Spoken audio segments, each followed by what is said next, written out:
Enter the Gungeon is the newest entry into the Devolver digital catalogue. The procedurally generated roguelike from Dodgeroll Studios fits perfectly into the Devolver canon. You've got the retro graphics, the intrigue of genre crossing, and, most importantly, hilariously powerful guns. This is a game you'll love if you've played other procedurally generated roguelikes, including Binding of Isaac and Rogue Legacy. The twin-stick shooter aspect allows you to progress through rooms, shooting all of the enemies in your path. What sets it apart is you can come back to a room once you've finished it using a teleporter, which is accessed through the game's map. This is very handy if you need to teleport back to a shop or near a chest that you previously were unable to unlock, so you don't need to travel through your levels just by foot, hoofing it and probably falling off of an edge and dying. While shooting, there's another core mechanic, which the name of the studio gives away: dodging and rolling. You can dodge away and roll through enemy fire, giving you a respite in case you're up against it, which is incredibly useful if you are in a room with lots of enemies and end up being cornered.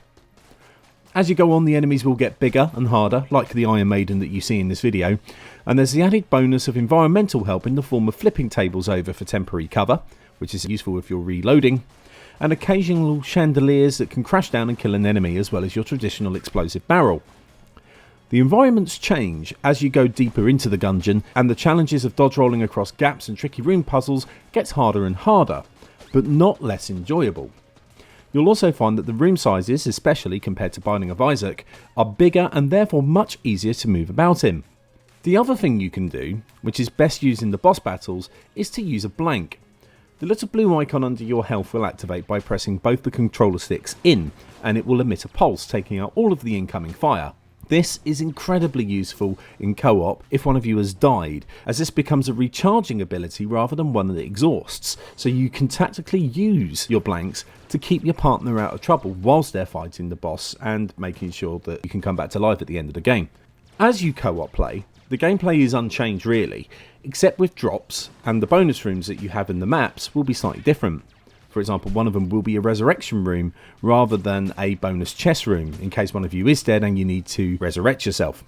If you do die, you do drop your weapons, which means that you could lose your cool guns that you've spent the entire time trying to get. You may be able to recover some of them, or your partner can pick some of them up, but there's no guarantee what guns will drop and what guns won't.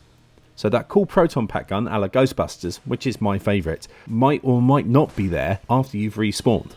The bosses in the game are pretty tongue-in-cheek as well, including the often sing Rambo-like bird, the Bullet King on his bullet throne, and the Ammo Condor, who actually fires ammo like the old Nokia Snake game. Oh, the memories.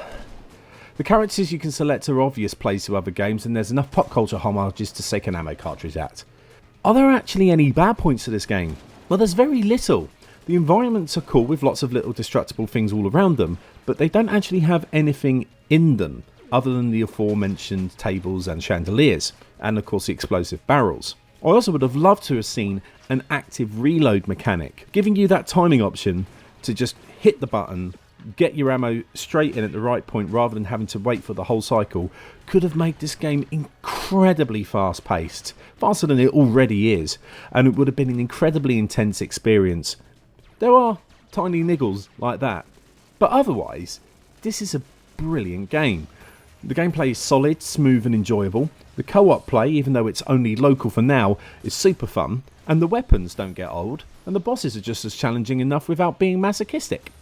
You even have the item guide in the game, so there's no more secret Wikipedia reading on the side when you're trying to progress through your levels, which makes the experience a whole lot smoother to play. Dodgeroll have got a bloody good game on their hands here, and if you are a fan of the genre like Binding of Isaac and Rogue Legacy, then this will be a very interesting game for you to play. And after having an incredibly good 2015, Devolver Digital have come out of the blocks firing on all cylinders for 2016.